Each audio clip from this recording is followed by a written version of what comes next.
Sound speeding. Willkommen, mesdames et messieurs, sur la Grande Bouffe. The big feast. With myself, Cole Smithey, and my co-host, Mike Lacy, and this week's special co-host guest, Mr. Adam Schartoff of FilmWax Radio.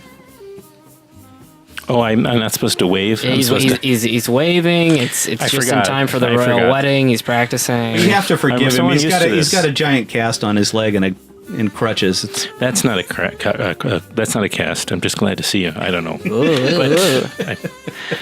I stepped on my own joke. Thank you. Welcome. It's so great to be back here. My goodness. Thank you for having us. It's a long time no see. You know, I'm your guest. I said thank you for having us. I did say that. Well, it's confusing. We've been on your show. You've been on our show. It feels like the same Clearly. show. Well, I am probably a little hungover. We were hanging out last night at the Fox Searchlight. Mm-hmm. I was lucky enough Fiesta. to be Cole's +1 to it, and good drinks there. That's all I remember. Very good. Yeah. And I ran into you guys, which was nice, and I thought I was going to. I thought it's a very strong chance of it. So I wasn't necessarily surprised. But this was very fortuitous because I'm doing a Kickstarter. Oh, did you know this? I'm doing a Kickstarter campaign. I heard something about that. Tell us more. Tell us more. Well, I am. I'm doing a Kickstarter. And this is great that I'm on because I don't know, probably about 3 or 4 days left of it by the time this drops. This is going to drop in 2 days. Okay. So 5 days left. Okay. So if you're listening. And it is indeed the Friday it drops. We're evergreen content. Yeah. But also, right. But this is still it ends on time. Okay, let me just say it then, put it in this perspective. My Kickstarter campaign, thank you guys, by the way, it ends on December 7th, the evening of December 7th. A date that will live in Kickstarter infamy. And so this podcast is dropping on December 1st. Is that right? I believe that is correct. So it might be 5 or 6 days. Oh, it's very great. Yeah, 7 days. So you got time to move around all your finances. I don't know. Sell some stocks. That's right. Empty your Roth IRAs. Rob a bank. And tell. There's a lot of old ladies walking around that they're not my listeners, so you could just take their purse and open it up. They've got hordes of cash in there. Tell our listeners about FilmWax Radio. People that don't know what FilmWax Radio is and where they can find it, and all of your glorious litany of independent film guests that you have and will have. Okay, and I'm going to just finish the thought I started. It was fortuitous that I chose to go last night, even though I should have been home, theoretically working on my campaign, and because there's so much to do.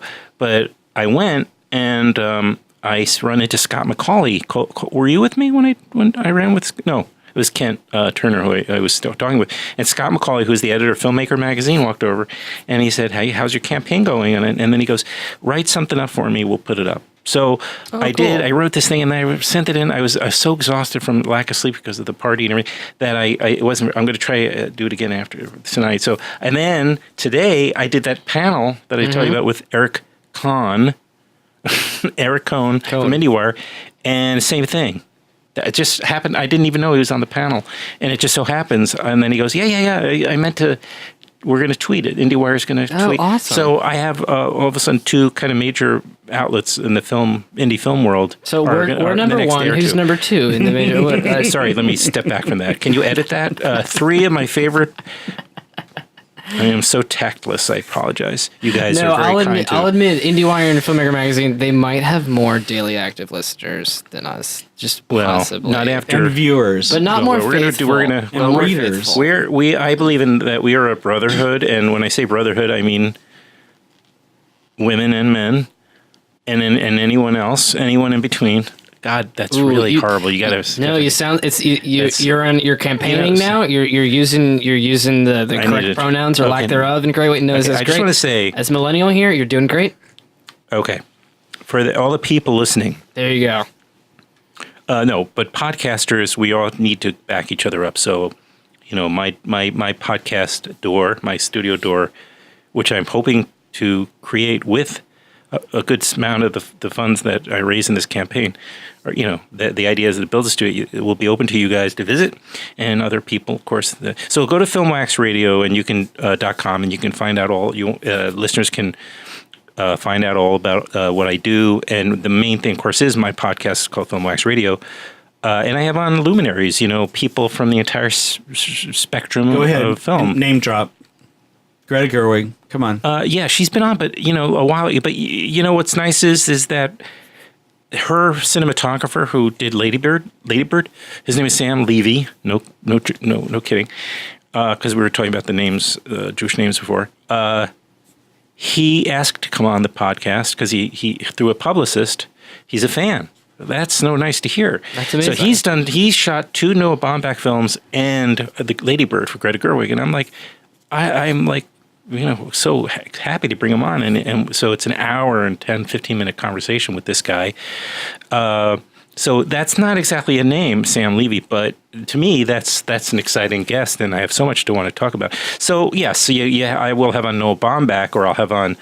I'm trying to think of like someone even pretty recent. Well, I had on Ira Sachs, for instance, who, again, many people may not. I don't know how many people may know him or don't, but if you love independent film, chances are you do know Little Men, his last film, or Love is Strange, which he did with John Lithgow and Alfred Molina, and then and before that, Keep the Lights On, and he has about 4 other feature films.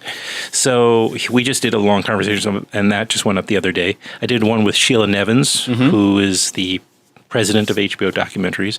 So it's not just filmmakers and actors; it's also business industry people. And then I there's a film book I want to have somebody on, an author on. So you've had pretty much everybody in the New York scene. Have you had Hal Hartley? Mm-hmm. There you go. He gave $100. I'm going to tell people he gave $100 on my campaign. See that you could just Hartley. You could just come up with a name to me. You could just come up with a name. Laura Poitras.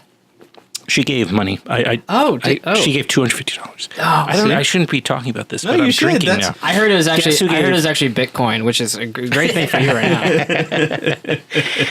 That's if anybody would, she probably is. That's the Julian Assange connection. It's the only. That's right. Yes, she took a risk. That was so corny, and gave. I was flabbergasted. One independent filmmaker in particular, who is also a playwright. That's my clue that I'm giving you. Gave 1,000. I mean, most people giving, by the way, 5, 10, 15, 25. Thank you, because that's the meat and potatoes of the campaign. That's where I'm going to make it from all the people that just support what I'm trying to do and what I have done. And people say, "I'm sorry, I couldn't give more." I'm saying, "Don't say that. That's right. Don't worry about it. It's ridiculous." But this one guy who I met 3 times gave like $1,000. Mel Brooks. He bought my love. I'm going to defend him more than Jodie Foster does. Dick Cavett was on your show. Dick Cavett. I did dueling James Mason's with him, and I also did it just the other day with Gilbert Gottfried as well. You had Gilbert on? Gilbert Gottfried, sure. Who is notorious for his James Mason. Oh my God, you had a Gilbert on. I'm kind of swooning. I just did it on another podcast also the other day because we were talking about the career of Sidney Lumet, and of course The Verdict. The Verdict is one of my favorite movies. Yeah, and the Anderson tapes. Oh, which shows up on my walking tour. The Verdict and the Anderson tapes. Really? Yes, they both used the Kahn Mansion at 91st and 5th Avenue. Oh, wow. I believe it's the Cone Mansion. It's the Otto H. Kahn Mansion. Isn't it callback? That's called a callback. That's really brilliant. This kid, he's quick. I'm not going to call him a kid anymore because he's just got the ageless humor of a mummy or something. Yeah, I was raised of a spry Woodrow Wilson. I was raised on old time radio.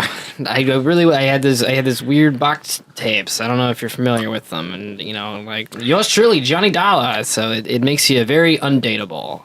So turns around at some point, but all right. Well, I think I did a poor job, but let me just wrap it up because you guys are so kind, and we have a movie to talk about. But really, I really am earnestly. A lot of my guests, you like to talk about the name guys, but honestly, the truth is, a lot of the people I bring on are emerging filmmakers. I get emails every day, practically, saying, could you consider bringing me on your podcast? Hell no. No, of course I do. But I mean, send me your work, and if I like it, I'll do it in a heartbeat. And also, you can also, if there's people that you can't fit in, you could forward those emails to us. We'll get them on Le Grande Bouffe. Well, as long as they're just cool. Can't imagine. As long Or as if they're you are, what's your ideal? What's an ideal like this? Like obviously you want. I mean, Greta Gerwig on your show. No, actually, but who would you like on the show? If you know who I'd like on a show, I like someone like your friend Matt Blankman, who we're going to have on. I heard that next one. Week. You did one with him already, right? Yeah, he's going to be a returning guest. I love someone excitable, and you know who's often excitable at film? People in film, but not necessarily. Yeah. Not necessarily. So, don't, if this is someone who's be they a luminary but kind of a bore, I don't want to get drunk with them. Right. I want someone to get drunk with. I'm going to put some thought into it because I bet, I think there are people that are really game. And we also like New York people. Right. Any New York creative people. Well, there are quite a few here. That's for sure. Yes, there are. And that's why we love New York City. And there are some serious film geeks. I mean, I just did this other podcast. That's why I was saying we're a brotherhood, a family. A family. Well, you know what I mean? It's like I hate that. I guess it's not really cool to use a term like brotherhood. It's one I should let go. But it's it's a community. A patriarchy. Thank you. That's a much better word for it. Community. Mm-hmm. And I went on this other podcast called The Wrong Reel. Mm-hmm. And you got to look him up. Mm-hmm. This guy James Hancock, who does he produces it and hosts it. He's a phenomenon. He does this. I don't know how many, maybe a couple a week, and he brings on all these different people that everybody's having a fun time, and they're going deep diving into these films as well. They don't do one film. Sometimes they do, but sometimes they'll do a career, or they'll pick a year in movies. Like 1971 was the other day they did that, and they'll just they'll just riff on it. Yeah. So I actually have an idea for one guy, because my friend Jeremy Workman, who he's been on the Wrong Reel, he's been on my show, and he's a great guy, and he's a trailer editor and a filmmaker, but he's also a cinephile, and he's funny, he's sweet, and he's a great guy, and energy is not an issue. So. If you could get Robbie Mueller, that would be good too. Oh my God! I'm just saying. I was looking at how beautiful The American Friend is. Yeah. And then you're remembering Robbie Mueller and just all these beautiful films he's shot for Wim Wenders, that we've grown up on. And Jim Jarmusch. Well, we're about to get into the movie. I just want to put a button on your Kickstarter, and we need to send people in a certain place. But one thing I just want to point out is you are getting such amazing people to invest in it, to come on. But then what I'm hearing and what I've seen and like what I hear when I listen to the show is it's not just about people you've heard of. It's this almost mentorship and this community building. And so you have these great filmmakers that aren't just doing it to get their word out there. They want to develop a community, and they're seeing you as a vehicle for that. And that's really cool. And I'm actually very humbled. I mean, it's true. It's just you, because that people think that or would like to come on the show anytime somebody asks. That's what I experienced with Sam. But anybody who's emerging, I read every email, and sometimes it takes a while to get back, or they, especially if they send me something and I see it's kind of a little bit difficult, it's a little flawed, it's early in their career, whatever, but I want to be encouraging, I will just end with this, saying, yes, Kickstarter, look up, go to Kickstarter.com, of course, and look up FilmWax and check out the video, check out the rewards, check out what I wrote, the plan, the strategy, and just whatever you want to do. Mm-hmm. And they can find you on Twitter too. Oh, sure. Well, I thought we'd talk about that later, but yeah, I'm on Twitter. It's I have FilmWax Radio. Mm-hmm. Or my name, Adams_Schartoff. They're both. I have two accounts, and I mouth off about politics and stuff. I finally broke down and just created my own separate account for that stuff. Because I just couldn't. It was taking over. We can't all just use our @White House account to say crazy stuff. Right. So, but I just wanted to end with this brief thing, which.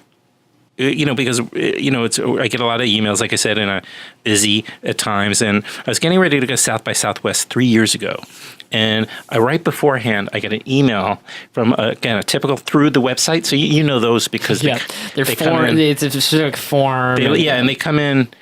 Looking different, right? So. And I don't always get back to it, the people right away. Sometimes I do, and sometimes it just not right away. So this one guy, his name was, I won't say his name yet, but he wrote and he goes, my first feature is premiering at South by. I saw that I heard on your podcast that you're going. Could you come to my premiere? And I was like, all right, I'll write him back. It's such a nice tone to his letter and polite. And I wrote him back and I said, just let's touch base. Contact me when we're in Austin. I told him when I was going to be there, and I'll do, that'll be great. So I get there and I've forgotten all about it. And then I come out of 3 years ago? Yeah, I think so. I have a guess. Who this okay, is. yeah. Jeremy Saulnier. No, not Jeremy Saulnier. That's a good guess. And no, he actually goes back a little further. But he's he's hitting the big time. But that's a great example also of somebody who just adores. I mean, I really like his movies. Similarly, this guy, I come out of the theater with my friends. We're the State Theater, one of the theaters in Austin, and run into this kid, and we're talking, and he goes, "It was me, and my film is premiering here tomorrow in this theater. Can you come?" And I'm like, I actually have an interview to do, but I said, let me see what I can do, and I didn't really think I was going to, but then I thought, oh, let me go to this thing, because one of my friends is in the film, turns out. So we go the next day, and it's called Krisha, and it was really moving. I mean, I was really blown away for aesthetic reasons, but also personal reasons. One of the characters reminded me of somebody in my family, and I was very, very, very moved. And afterwards, I ended up meeting Krisha on the stage, who was on the stage, and I started to kind of like break down in tears. So she forever after that, and we became friends. She called me the crying man, which I embraced. But Trey, now he made It Comes at Night, his follow up to Krisha, and again he just responded recently to my email to him about the campaign and all. But it just shows like it's great to see that, So I try to always be open to whoever reaches out, because you never know, first of all, who they are, but regardless, there's somebody who is, they're excited, they want to make something happen. So people don't know it's a world that is less and less and less of Hollywood directors that come up through some sort of well-defined pipeline, and it is these independent people that are making films in an increasingly more like European style. It's collaborative, it's across borders, it's just developing this network. And that film, was it in the director's fortnight at Cannes? 2015, yeah. Oh, right. Yes, it was an incredible story. Yeah. I partied with those guys at what's the Irish bar? Ma something. I filmed that panel at the Pavilion. Well, that was Trey Edward Schultz. Is my point. Yeah. There you go. And that brings us to the beer that we're drinking, ladies and gentlemen. Oh, mesdames and messieurs, which is the Lagunitas Imperial Stout, brewed and bottled by the Lagunitas Brewing Company of Petaluma, California, and now they're also brewing in Chicago. Oh. It is a dark Imperial Stout. Yeah. 9.9 ABV. Yeah, cheers. knock you on your butt. Cheers, guys. Yeah. Cheers. Good. I like this thimble you gave me to drink from. Good winter. Yeah. Winter beer. Absolutely. Yeah, it's like wearing a warm winter coat. It's I could name a beer like this. I want Cole. Yeah. We're gonna brew our own beer. It's gonna be called something like this, and it's gonna be called Blackout Curtain. Okay. And you can't see through this at all. No. It's very smoky and velvety, I would say. Velvety. There's a little bit of a bite.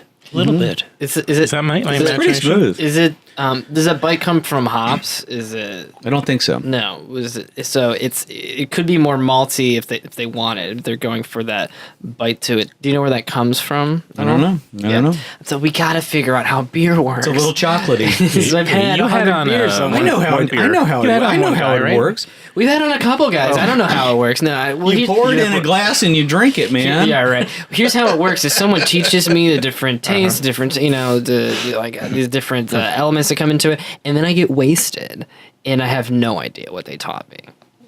But this is hair of the dog for you, isn't this? This is. It was a bit of a rough night for me. I didn't realize the trick that it seems that the critics who have been doing this for years now is you don't have to finish the drink. you could put it down and try a new one.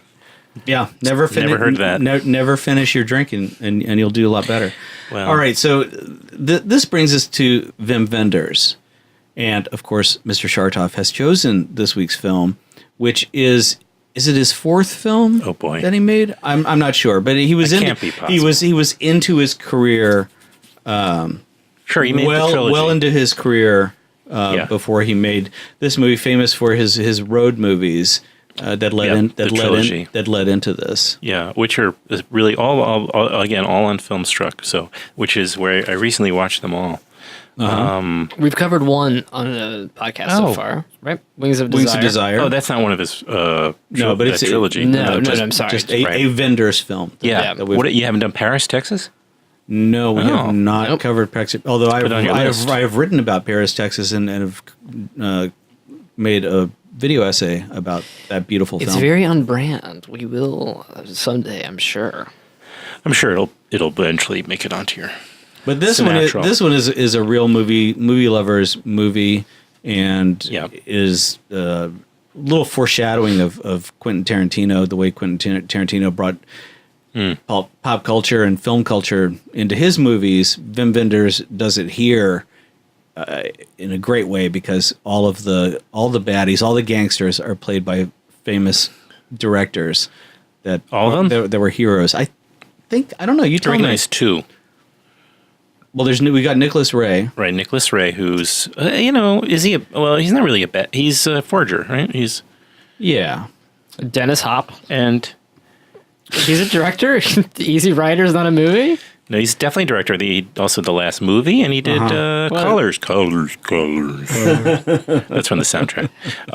He did at least 3 movies. He directed at least 3 movies. Can I give some very specific Dennis Hopper trivia? My friend Kate went to Beverly Hills High, and she was in a carpool with Dennis Hopper's son. And Dennis Hopper did not drive the carpool. It was Dennis Hopper's son's stepfather. So this is the man who married Dennis Hopper's ex-wife. Mm-hmm. Guess what man this was? A woman who went from Dennis Hopper to this person. It's a big universe, unless you know. It's French Stewart. Oh my God, French Stewart! I haven't heard that name in so long. The guy from Third Rock from the Sun. Yeah, the guy who took the pinched face. Yeah, you took right. He would. That is bizarre. Yeah, to go from Dennis Hopper to that. He's probably like then you find out, you read about people like, well, maybe not French Stewart, but people like him. Uh-huh. And of course they came from the theater, and that they, from serious training, and that they did, stage work for, years. My first last name was Barrymore, and I said, no, I should be a Stewart and make my own name. That's right. But anyway, I mean, whatever happened to him? He was a very funny actor. Yeah, but he was he should have been doing Hollywood Squares and that kind of thing. But he got married. He drove a carpool. What are you talking about? Earlier. He also had that mannequin plasticky look. There's something. He's not a guy. Something a little artificial. He reminds me of his features. The stock comic character that is but 10 years earlier. Just perpetually, it was on game shows and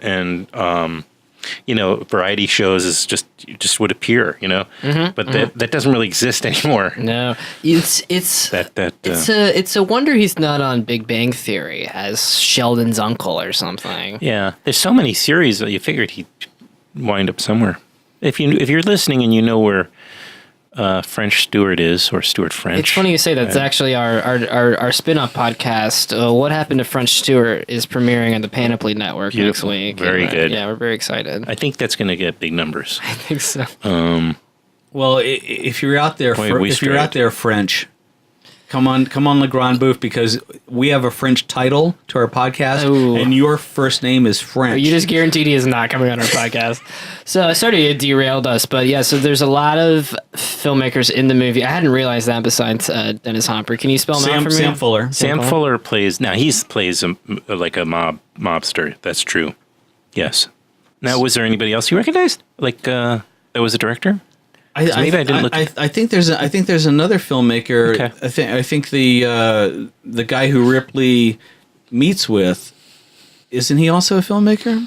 The French guy? Yeah. I'm not sure. Okay. Yeah. All right. I'm sorry. That's okay. Like, I don't. Yeah. I've watched this film like 3 times. It's a. Yeah. What's your relationship with this movie? Yeah.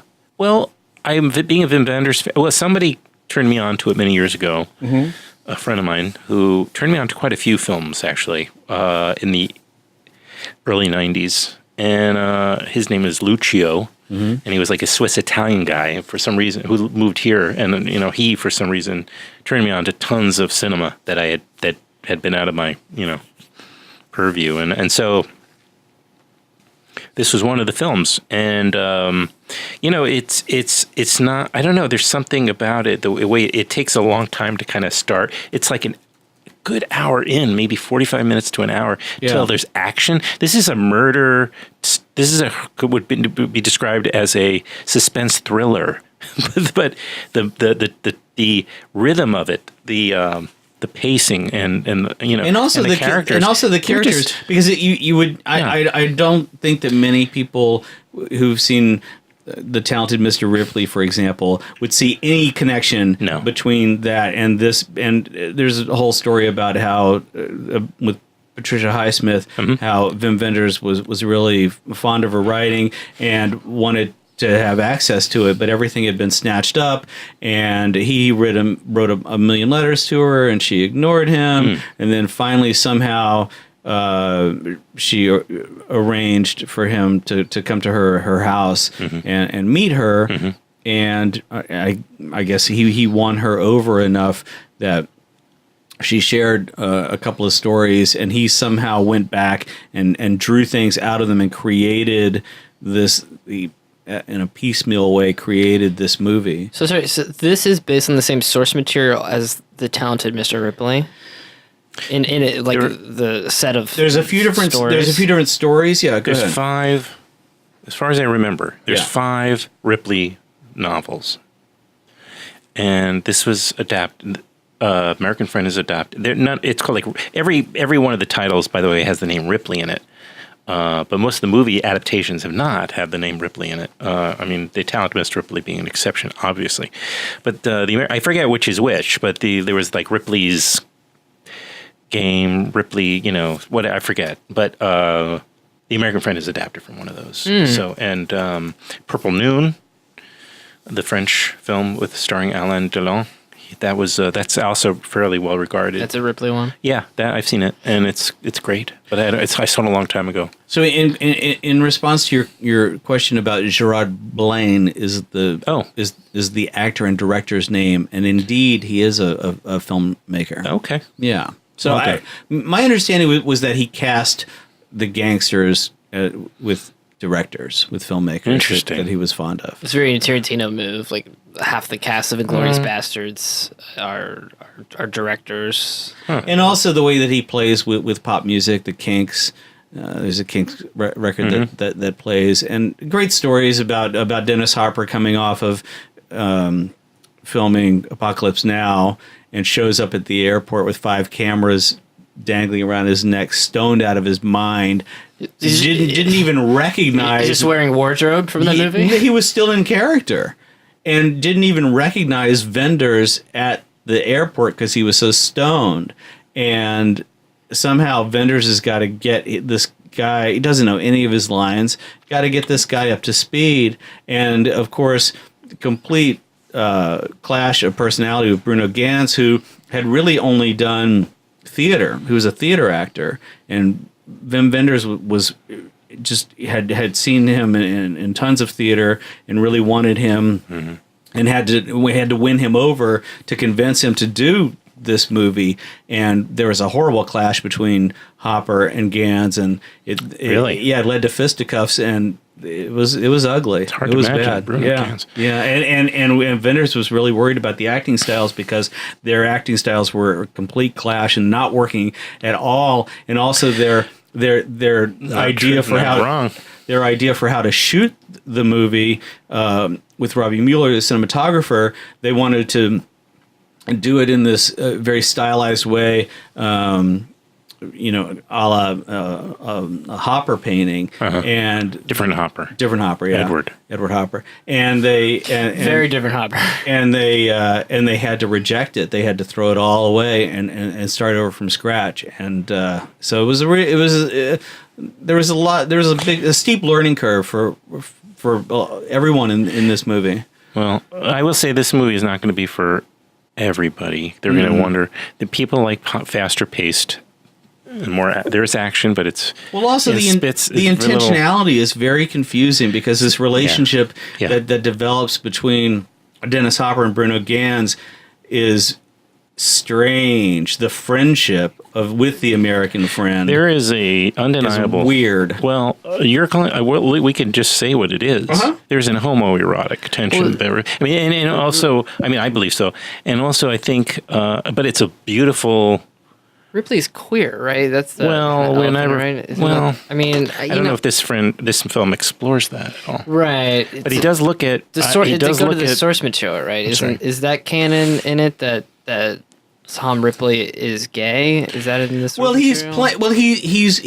He's playing this person. He's manipulating this person. We were just doing bad timing. We were talking about characters manipulating characters. And so Nicholas Rogue film. And so he creates this fiction about Bruno Ganz' character's health problems, which he creates this lie so that Bruno Ganz thinks that that death is imminent, to get him to participate in this murder scheme.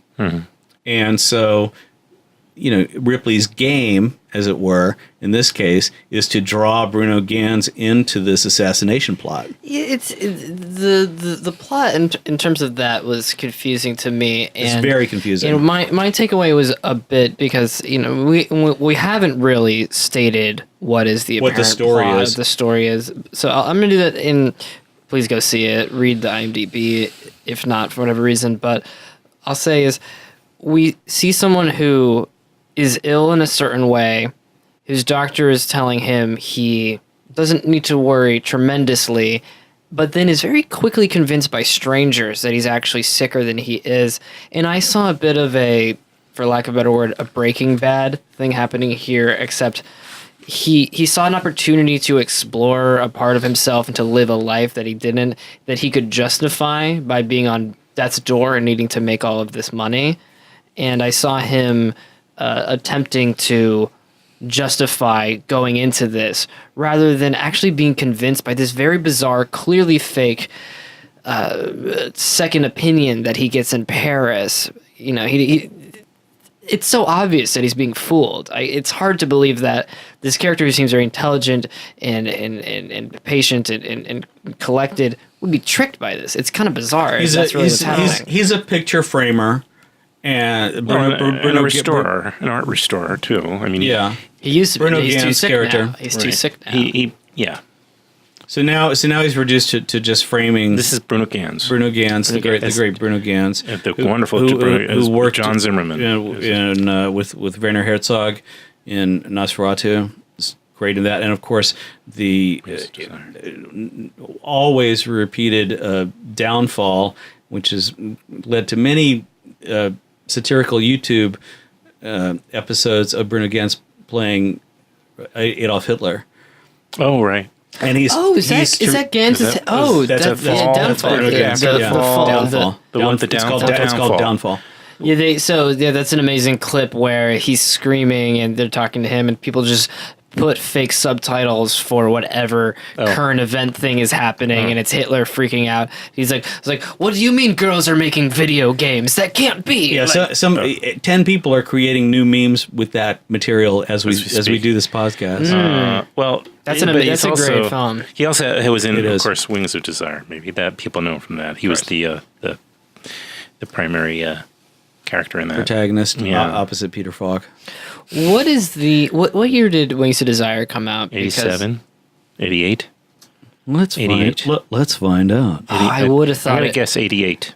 You may be right. I would have thought it was earlier because the impression of it is obviously it's black and white, so that's like a misdirect, but it is. I Love You Daddy's in black and white too. I understand. And I hear that's a classic like old film because of it's in black and white. But yeah. Oh, all right. So all right, we're gonna. But stylistically, in its editing and its pacing, I thought that Wings of Desire had come out earlier, though I should have remembered. But we were going over the synopsis, I thought, here. So Bruno Ganz plays this former who's ill. He's got blood disease or 87. something. What year did you say? I said 87, then 88. Yeah, you're right. Mm-hmm. But and then he's had to give up on. He's now reduced to just making frames, which I think he's frustrated with. And at the same time, he's very anxious because he's slowly dying. He has a bloodborne disease, Yeah. which my immediate thought was in talking about like the queer element to it potentially. No. So it's not AIDS. No, it's, no, it's no. no, Not in this. I don't think that's anything to do. No. with it. But anyway, he's. I mean, if it were sometime later, you could probably draw some sort of It would be an incredibly allegory. early yeah, time to too make soon, it. too early. Yeah, 1980. Yeah, no, that was about 3 years before, I think. Right. So This is 1977. The same year as Talking Heads 77. Oh, this is And the Sex 77. Pistols and the Clash So- and Blondie and the Ramones and Elvis Costello and Patti Smith. And the year after Rocky. and you didn't mention the Ramones. I did. Yeah, I did. Did you? Oh, Yes. I'm sorry, I missed it. Of course, I'm I not paying did. attention. You should have said Yeah, Patti but no, Smith. you know who I didn't. I did television. say. I did say Patti Smith, but who I left out Blondie. was The Ramones. No, Iggy Pop. Iggy There you Pop. go. And the Stooges. Or just This is the- supposed to. It's supposed to. Oh, you're an expert on that, actually, Yeah. right? Yeah, There's his autograph right there. Okay. So Bruno Ganz, though, he's a father. He has a very young son and a wife, and he's stressed out. He's obviously depressed. I think he's probably depressed. So if you're asking why could he have fallen for it, you can't really put yourself in. He didn't go to Google. I mean, he had to rely on doctors, and he had to kind of also he was in a very vulnerable place where maybe somebody could kind of convince him of something. And he's also a very loving family man. And I have to say, one of the things that I find to be especially enjoyable in this movie are the toys that the child plays with. I've never seen a movie take such glee in the toys. Right. Well, each specific toy. There's the little Snoopy in the bathtub where he's blowing the bubbles. The kid's blowing through the thing. The bubbles are coming up. What about the carousel? There's Magic Lantern, these zoetropes. It's a lot of it is explicitly these these visual illusion type things that play on the mechanics that make filmmaking possible. There's a lot, and so when you combine that with all the directors in it, there's a lot of. It's a love letter to it's a love letter to filmmaking. There's no question about it. But there's also a sense of all the tactile. His workshop, the home, it's all this tactile stuff going. You know what I mean? There's a lot of there's an appreciation for craftsmanship. Yeah. and for mechanical things. Yeah. But he is a man who is he's a mechanical man.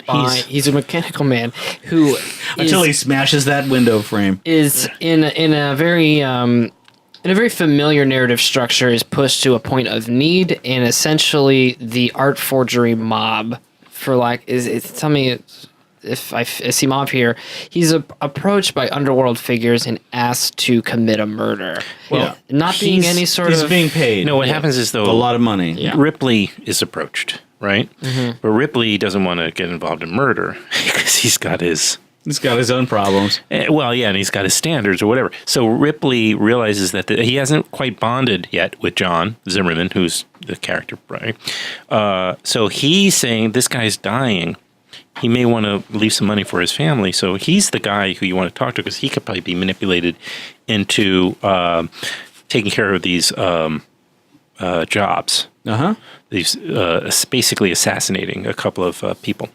And there's So it's Ripley that actually creates that situation where they approach John and manipulate him. And Ripley is responsible. This is just clarification, really. Ripley, you think, is responsible for the fake doctor's appointments in Paris? No. Or do you is he actually more ill than he realizes? No. The only thing that happened what happened is he knows that John Zimmerman is dying of some blood disease. He's ill, or he's seriously ill. So he doesn't want to commit the murder. So he talks the the French guy who comes into, he's the one who's this client. He says you should talk to this guy John Zimmerman. This is all taking place in Hamburg, right? In Hamburg. They're bringing the Beatles back. Okay, so anyway, all he has to do is connect it with this other guy who could be the assassin essentially. But he didn't. The French guy handled all the rest of the manipulation, the falsified medical records. But I'm correct. Is it to convince this man John to commit murder? Yes, they are exaggerating his illness, so that he has nothing to lose. That's what Ripley's doing. Yeah. That's what Ripley's doing, and it's also what do you mean Ripley's doing it? That's what Dennis Hopper's character is doing. No, I'm saying he didn't do that. I think the French guy did all that. No. Dennis Hopper character gets wind of this, and he's the one who figures out how to exploit Bruno Gann's character this way. So he suggests it to the French guy. That's probably true. But the French guy ends up doing it all. Yes. But it's also about the interesting. It's also about this culture clash and this way of solving that conflict between what American culture and German culture, and with Dennis Hopper wandering around with this big cowboy hat on in Hamburg, and the way that he's such an amoral character, and of the time, you don't know what really to make of him, and he's a puzzle throughout the whole movie. You really don't know what to make of this character, of Dennis Hopper's character. Yeah. He's so bizarre. His cultural touchstones are so weird, and yet he's able to just seamlessly blend and do whatever the hell he wants.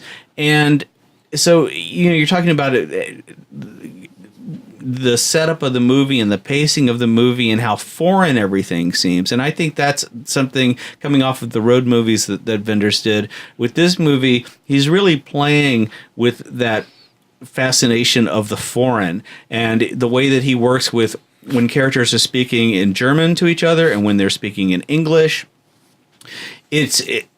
That juxtaposition is a big part of the suspense that he creates in the movie, and it all culminates in this very Hitchcockian 20-minute sequence on the train, and that's when you finally start to figure out the movie, and you start to feel like, oh, I know where I am now, and you're in Hitchcock land.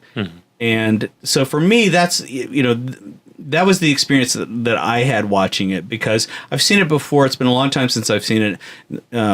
Very different movie than I remembered, but I want to talk about the train sequence because it's a thing of beauty. It really is pure Hitchcock and really, really suspenseful sequence that goes on for a long time.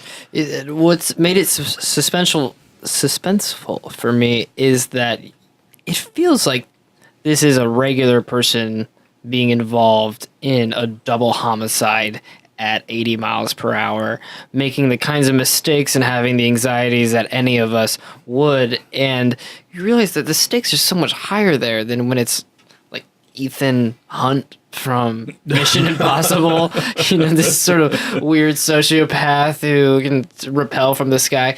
If you're really there and you're holding a gun for like the second time in your life and you're supposed to just strangle somebody, the anxiety that you're feeling and just the physical awkwardness of being there, you really feel like you're in this train and are aware of the tight spaces.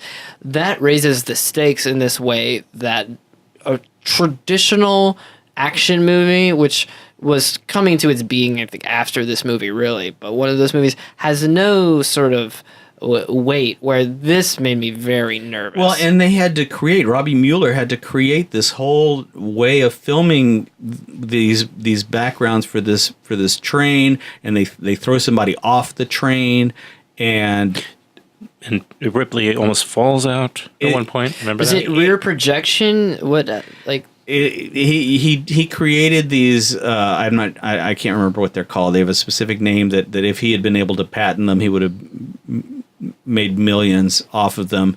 he invented them, he created them, and then somebody else reproduced them, and they made a lot of money. And Wenders and Mueller made this movie.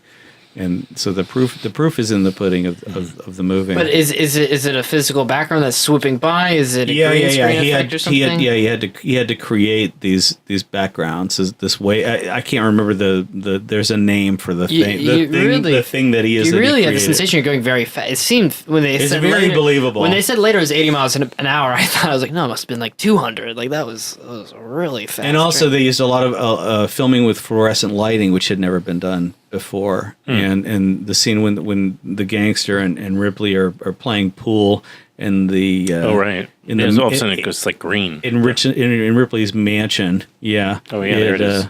We're looking at it. It's just so cinematic. It's really a beautiful quality, a very alien quality that it lends to the movie. So I haven't, to my knowledge, seen another Ripley movie. I was aware of it as a franchise, but that really has opened the Pandora's box of what's going on here, that there is this character that is hopping between films that is based on these novels that Dennis Hopper and can you imagine a character that both Dennis Hopper and Matt Damon have played? That's a truly and John Malkovich and Alain Delon. What is the Malkovich movie?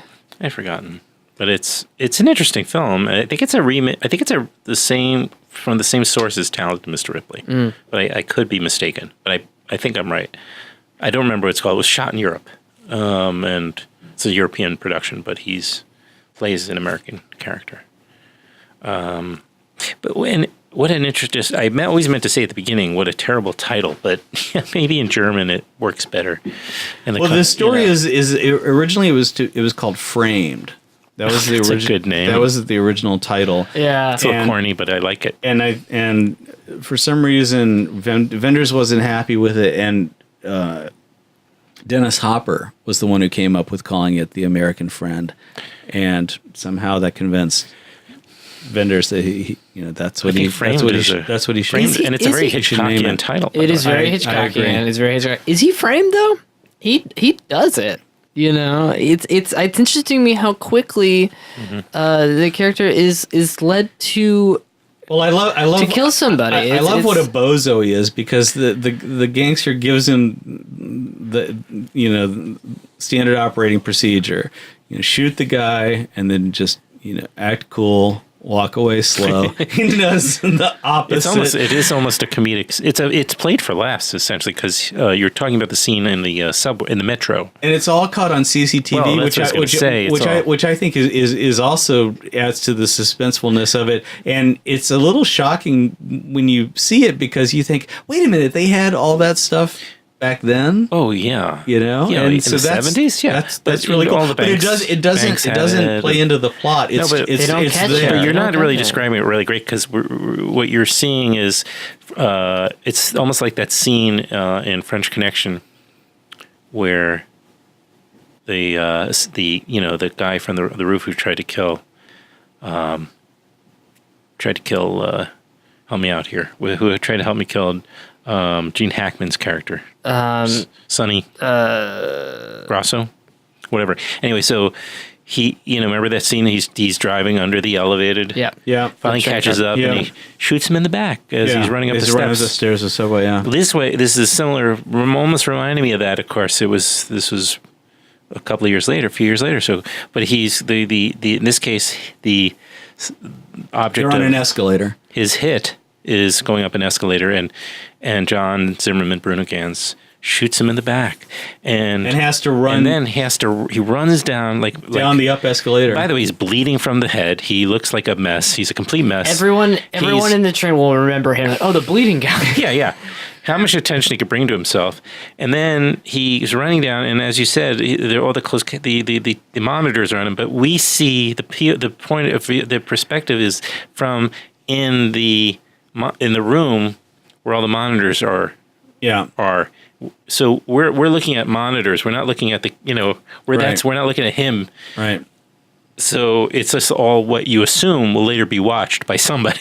Right. Yeah. He's caught, and he even pauses in one point. You don't even know. There could be someone sitting there in the room that we're seeing, but we don't see that person. No. I guess. But anyway, he does get away. But it's kind of played for laughs because it's just like such a incompetently, executed is the word I was looking for. There's nothing more ridiculous than shooting someone on the up escalator and then having to run down it and then acting like I did not expect this obstacle.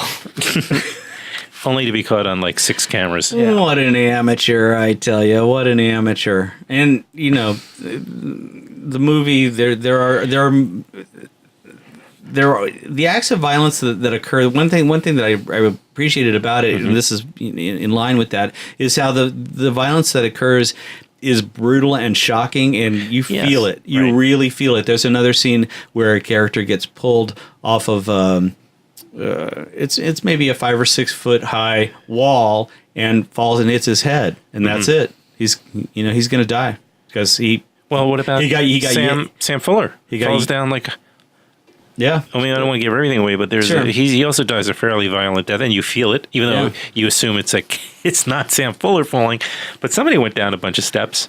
Yeah. Yeah. This isn't Logan. Concrete steps. This isn't Logan where people get decapitated and it's cartoonish. This right. This stuff hurts. Yeah, that's why it's really not. It's really it's a drama. It's a this movie has elements. It's a character study. It's a character study, and it's really even though one could call it a thriller, because it has some of those tropes. It's really not. It's not. Well, it's also about relationships. I love the relationship that he has with his wife, and how she's really disappointed in him, and how she finds out his secret. She knows that he's up to no good. He's got shenanigans going on, and then she gets drawn into it, and that all plays in a truthfully dramatic way. But you talked about before how Ripley, Dennis Hopper, is kind of he's hard to understand. He's he's an enigma. He's enigmatic, and he's wearing a cowboy hat in 1977 New York City. It was popular for a while. The cowboy hat came back, but my dad had one. I was thinking about it. My dad had one. A lot of people got the cowboy hats in the 70s, in the late 70s, and I don't know if American Cowboy was sort of the. Well, and there's a lot of hats worn in this movie. Yeah, but I just wanted to finish my thought, which is that he felt very real in the moments with John Zimmerman. Those scenes together, there's scenes throughout the film. They become closer and closer. They do form a friendship and a bond, and there's the most real moments when, for a tiny example of that is when later on, the first time, the whole thing is instigated, in fact, by the fact that John Zimmerman snubs Ripley at an auction, an art auction, right? And that's the only reason why he felt like he wanted to get John Zimmerman involved in this whole thing in the first place, and getting him, telling him that he took umbrage, connecting him with, because he kind of felt. He's slighted. He wanted to be liked by that guy, or he did. Yeah, he felt slighted. But so he goes to the shop, and he's quite surprised when, Zimmerman expresses some regret for having mistreated him. And gives him a gift. Gives him a gift, and he says it's free. Yeah, I mean, it's for you. It's a gift, and why? Well, because I acted poorly. And then there's a few scenes later where where Ripley brings Zimmerman something and says it's for you, and he goes, why? And he goes, because you acted. He said, because you acted so horribly, and he was clearly kind of.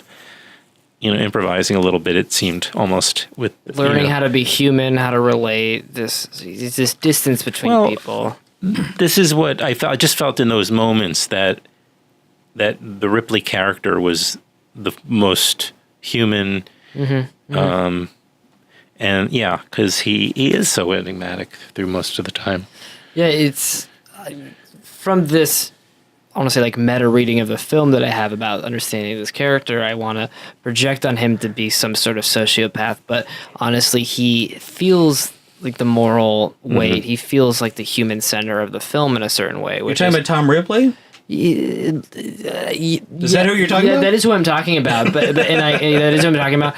And I want to make the counter argument at the same time. But he gives it a relatableness, and at the same time, when you step back and you say, what the fuck is this guy up to? Yeah, well, to me, I find a lot of irony in the title being The American Friend, because this is somebody who clearly is completely untrustworthy. But by the end of it, yeah, you don't think he's loyal? No, there's no loyalty in this guy. You don't think so? No, I think he's a completely amoral character. Well, you got him into a situation that wound up killing him, right? Like, no, it didn't kill him. No, it killed Bruno Ganz. I would say I would probably leave something open to anybody who wants to discover the film. But you guys do spoilers. But what I say is that this movie led. It premiered in Cannes, and it gave entree to Wim Wenders' big goal and everybody's goal, as far back as anyone can remember, until very recently, to get entree into Hollywood. And that's what happened, because Coppola got in touch with him, and his next film was Hammett. And if you exactly. What is this movie? I almost pushed that. I was almost successfully forgot about that just now. Dashiell Hammett. It's a very cobbled together baloney story based on Dashiell Hammett's writing, but it incorporates the author. It's an awful movie. I did want to say though that Wenders initially wanted to cast John Cassavetes as Tom Ripley, and it was Cassavetes who suggested Dennis Hopper. And so I don't see the connection there. I'm just putting it out there that the lineage of this movie and where it came from and what it led to is it's bizarre and it's not great, but it does make me want to tell the story of the funniest thing that ever happened to me in a movie screening. I was, Review 1, which holds maybe 20 people. Where's that one? Review 1 on 7th Avenue between 48th and 49th. Are you talking about Magno? Yeah, Magno. Oh, yeah. Yeah. And sorry, it was Review 2. It was in Review 2, the smaller of the screening rooms. The wider and smaller one, yeah. And it was New Rose Hotel, and there were probably 8 people in what was the movie? It's New Rose Hotel. Do you remember that one? Or maybe it's $1 Million Hotel. Sorry, $1 Million Hotel. Oh, the Wim Wenders movie. The Wim Wenders movie. Yeah. And there were probably 8 people. If I've told this on the podcast before and you've heard it, forgive me, because I just can never shake this story out of me, because this really did happen in my life, and it's also a really terrible Wim Wenders movie. But this during this particular screening of $1 Million Hotel, inexplicably, one of the audience members got up, and the room is probably I don't know, 20 feet wide.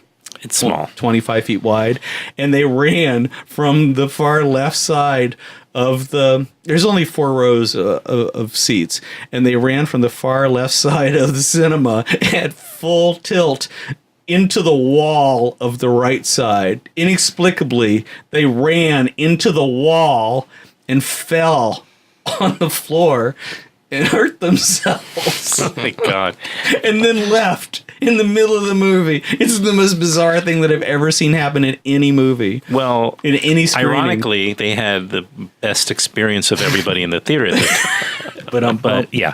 Well, it's funny you mentioned that, because I had an incident also in the other room where it was for Whit Stillman, by the way, a FilmWax Radio guest. Very nice. 2 occasions, but the last one, the period drama, a comedy. Actually, it's not drama, but a Jane Austen adaptation. It's shit. I hope he's not listening. But anyhow, it'll come to him. So we go there. It's packed, actually, because it's been a while since Whit has had a movie, and it's the word on the street was that it was very funny, very good. And not only was there a mixture of journalists and friends and people that knew Whit Stillman that got invited to come to this screening. But the Jane Austen Society came. It was all these dowdy women from New England or something that came en masse to the screening. There were like 10 of them or something. And Jane Austen, love and friendship. Thank you very much. And we're all sitting waiting for the screening to begin, and some young woman comes down, and she's on her phone, and she's holding a cup of tea or coffee, and she's carrying something else, and she misses that last step and takes a fall. Now, she may have banged up her knee or her leg, but you would have thought that she was run over by a car. She was screaming and crying and I'm like, even if you broke your leg, which is possible, even if you broke it, it hurts, but it doesn't. You just stay still, and then and you wait for somebody to help you up. All the EMS cars were busy that night because it was I don't remember. And there was nobody coming. The police showed up. They canceled the screening. It was just a freaking nightmare. She was from the Jane Austen. She was howling and kept going and going. It was a bizarre. Everybody around was like, at first you're a little sympathetic, but after a while you're like, that's just strange. And it was in review 1. The bigger room. What a strange place to take a slip and fall. Well, people fall in theaters because it's dark, it's and dark, you don't know how many stairs are there. There's steps where sometimes you don't see them, or it's one. There's a slope. Yeah, sometimes it's just there's a cutaway or whatever because of the nature of the design of the room. I've seen a few falls, but not people tripping. But that was she was holding on to stuff and not paying attention, so it was ridiculous. The humiliation. By the end of it, people hoped that she really was, broke something. I'm not kidding. There was such hostility towards her because she should have just, get out. Yeah, right. Get out. Yeah, because they just roll her out. Yeah. She cost everybody their screening. Yeah, you make a trip. It's a big thing, I sound like a jerk. And here I am asking people to sympathize and rally, but I'm wishing somebody, ill. No, you weren't. You not really. I mean, I'm a George Eliot head, so already okay. I'm on edge hearing about the Jane Austen Society. Are you a member of the George Eliot? It's like they go to they battle it out on weekends. The Middle Marchers, the Middle March in Washington. All right, so great film. Wim Wenders, you could do. So many episodes because he's one of these unsung. Do I use that term correctly to describe him? Because he's so everything. You go back and he's had all of his films are interesting. When he fails, Skip Hammett. Skip he commits. Yeah. It's a failure. Yeah. So Skip $1 Million Hotel. Honestly, until Pina. I don't know what the one before that. One of his Social Club is amazing. Oh, that's right. Great. Okay. Thank you for reminding me about that. So his documentary work has been stellar. Yeah, really good. And he did a 3D. But the Palermo shooting is awful. Yeah. Did you see that? Which one? The Palermo shooting? No. Mm-hmm. Yeah, that's with the singer from Das Totenhausen. Okay. But I watched. No, seriously, I had not seen the entire Road trilogy, for instance. Uh-huh. And the actor, who's the actor? The actor he uses? Can you look that up? Because he's still alive, by the way, and he is so great in Alice in the City and Road. What was the one? The one was called King of the Road or something like that. Yeah. In the Road trilogy, to give a sort of synopsis on. What these there are 3 different films, but they were packed. They're kind of considered a trilogy because they came out in order, succession, and they kind of all deal with a kind of I guess a young man at its lead at center, and I think one guy played.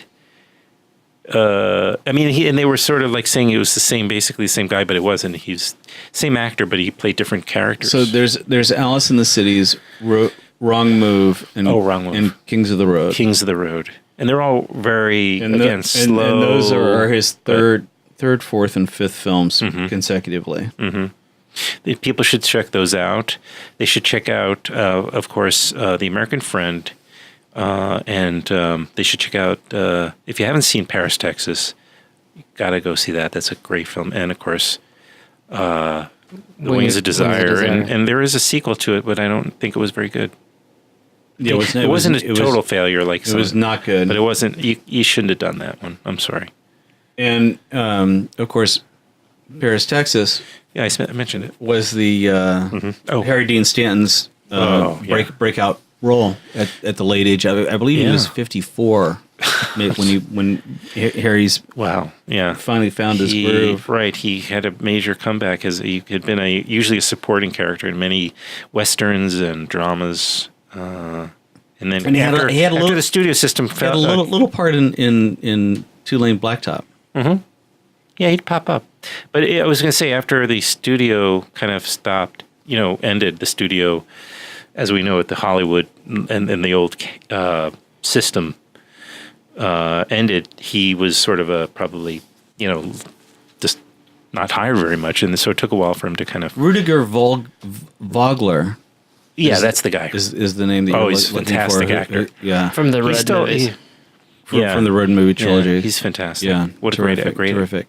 And he is he was so young and brave. He do anything on the film, for Wim Wenders, apparently. Mm-hmm. I mean, he was just so available to Wim, and he's an older gentleman now, It's pretty funny to see that.